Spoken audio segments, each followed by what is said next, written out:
Episode 2. If Jesus replaced the Sabbath, why did he say he's Lord of it, not the end of it?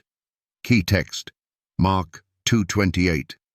Therefore the Son of Man is Lord also of the Sabbath. If Jesus replaced the Sabbath with himself, then why did he declare in Mark 2:28, the Son of Man is Lord also of the Sabbath?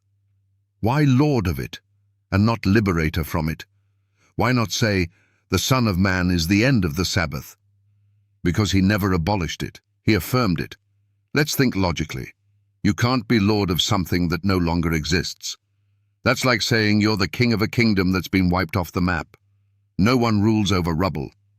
So when Jesus says he is Lord of the Sabbath, he's confirming that it's still under his authority, still in force, still active. But here's where Sunday preachers twist the verse.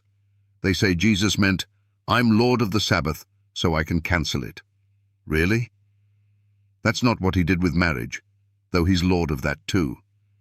That's not what he did with baptism, though he is the one who instituted it. So why does being Lord suddenly mean abolishing when it comes to the Sabbath? Let's go deeper. In context, Mark 2:27 says, the Sabbath was made for man, and not man for the Sabbath. That verse is a knockout punch against the claim that the Sabbath is only for Jews.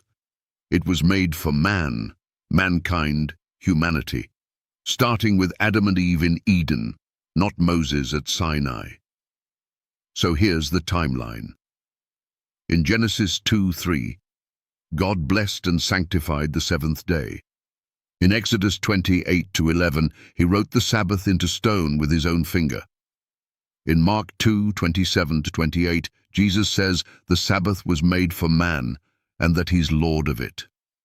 In Isaiah 66:23, God says all flesh will worship before him from Sabbath to Sabbath in the new earth.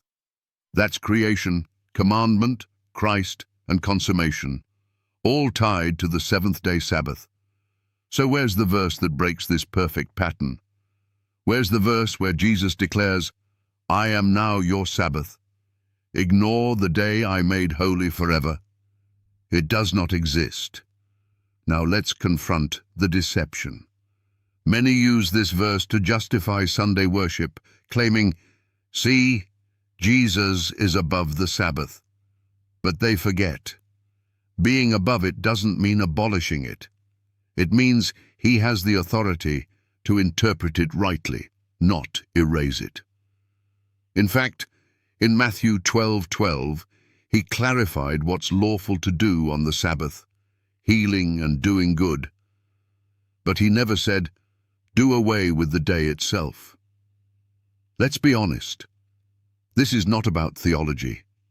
It's about tradition. The early Roman Church replaced the Sabbath with Sunday, without a single verse from Jesus. Then pastors today try to plug that hole with abstract phrases like, Jesus is our rest. But the Bible doesn't say Jesus is the replacement of the Sabbath. It says he is Lord of it. Here's the truth.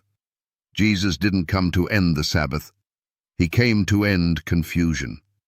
And the confusion today isn't from God. It's from men who fear losing crowds more than they fear losing Christ. So let me ask you directly, if Jesus is Lord of the Sabbath, do you serve him by obeying him, or by replacing what he still claims as his? Because in the end, the Lord of the Sabbath will judge all men, and he will ask, did you honor my day, or did you honor man's tradition? Revelation 14:12 describes the final people of God. Here are they that keep the commandments of God and the faith of Jesus. Not one or the other, both. If he is truly your Lord, then so is his Sabbath.